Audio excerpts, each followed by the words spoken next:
جی میں ووٹر ہوں اور میں آیا ہوں. میں اپنا شناختی card election commission of Pakistan کے نمائندے کو دے رہا ہوں. انہوں نے ویریفائی کیا. پھر میں یہاں پہ آتا ہوں. یہاں پہ پریزائڈنگ آفیسر کھڑے ہیں. پریزائڈنگ آفیسر میرا آئی ڈی کارڈ چیک کرتے ہیں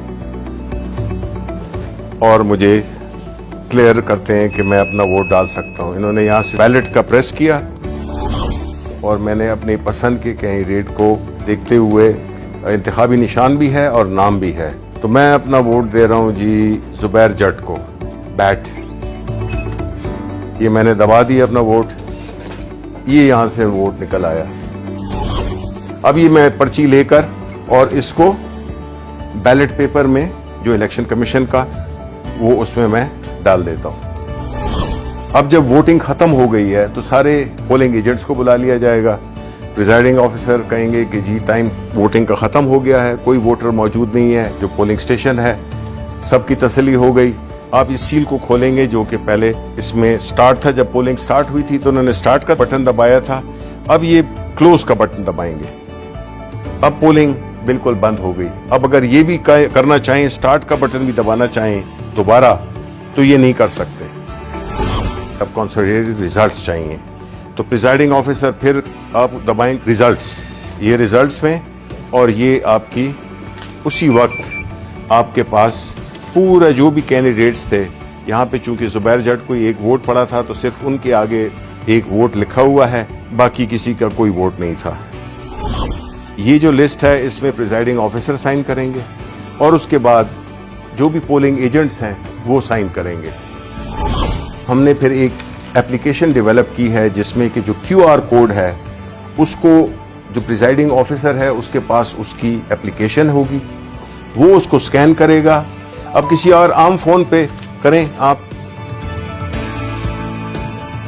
اب یہ ہے جو اپلیکیشن کے ساتھ ہے, وہ جو ہی کیا ہے آپ نے دیکھ لیں کہ وہی ریزلٹ جو کہ اس کے ہیں وہی ریزلٹ آئے ہیں.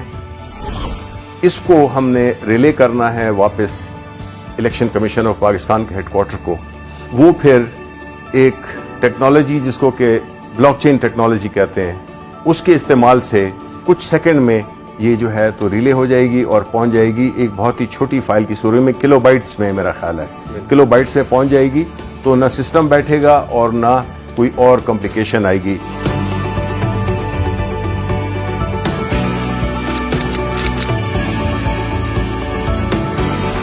اگر کوئی یہ کوشش بھی کرے کہ وہ اسی طرح کا ووٹ پہلے تو چھپوا نہیں سکتا, لیکن اگر چھپوا بھی لے تو وہ ووٹ اس لیے کاؤنٹ آؤٹ ہوگا کیونکہ ہر ووٹ کے اوپر ایک بار کوڈ ہے.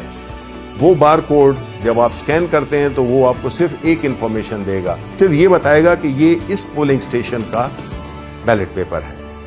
تو ہمیں جب پوسٹ آڈٹ الیکشن کسی کو اعتراض ہو سکتا ہے تو تب بھی یہ انفارمیشن کے ٹائم اور جو پولنگ اسٹیشن ہے صرف اس کی انفارمیشن ہوگی جو کہ سب کو دکھائی بھی جا سکتی ہے. بلاک چین ٹیکنالوجی کا جو بنیادی کانسیپٹ ہے وہ یہی ہے کہ اس کو چونکہ ملٹیپل اس کی لیجرز ہوتے ہیں تو اس کو کوئی چینج نہیں کر سکے گا, آلٹر نہیں کر سکے گا. تو اس لیے جو مسئلہ تھا آر ٹی ایس کا جس کی وجہ سے اس کو اس پورے عمل کو ایک بدنامی کا سامنا کرنا پڑا, اس کا حل بھی ہم نے نکال دیا ہے. جب ایک ووٹ ڈل جائے تو یہ مشین ڈی ایکٹیویٹ ہو جاتی ہے اور جب تک کہ بیلٹ کا بٹن نہ دبائیں پریزائڈنگ آفیسر وہ جو اجازت تھی وہ ایک ہی ووٹ کے لیے تھی. یہ صرف مشین نہیں, یہ پوری ایک سوچ کی تبدیلی ہے, اس نظام کی تبدیلی ہے. لوگ دھونس کے ذریعے, پیسے کے ذریعے اور مختلف غیر قانونی ہتھ کنڈے استعمال کر کے وہ ہارے ہوئے الیکشن کو جیت میں تبدیل کر دیتے تھے اور جیتے ہوئے الیکشن کو ہار میں تبدیل کر دیتے تھے. چونکہ ایک سٹینڈ الون مشین ہے جس میں کہ اس کا نہ کوئی انٹرنیٹ سے تعلق ہے, نہ اس کا کوئی وائی فائی سے تعلق ہے, نہ اس کا کوئی بلوٹوتھ سے ہے, تو یہ بیرونی اثرات سے یہ بالکل مبرہ ہے. دوسری بات یہ ہے کہ اس مشین میں کوئی آپریٹنگ سسٹم نہیں ہے جس کی وجہ سے اس میں نہ بگز ڈالی جا سکتی ہیں نہ اس کو ہیک کیا جا سکتا ہے. جو کوئی بدعنوانی ہو سکتی ہے یا کوئی شیطانی ہو سکتی ہے کہ کوئی اس میں ایلفی ڈال دے بٹنز میں, تب بھی اس کی مشین کی پرفارمنس میں فرق نہیں پڑے گا. کوئی کیل لگانے کی کوشش کرے تو بھی نہیں ہوگا. پن لگانے کی, پانی پھینکنے کی, کوئی اور لیکوڈ پھینکنے کی, اس کی پرفارمنس کو بالکل افیکٹ نہیں کر سکتا.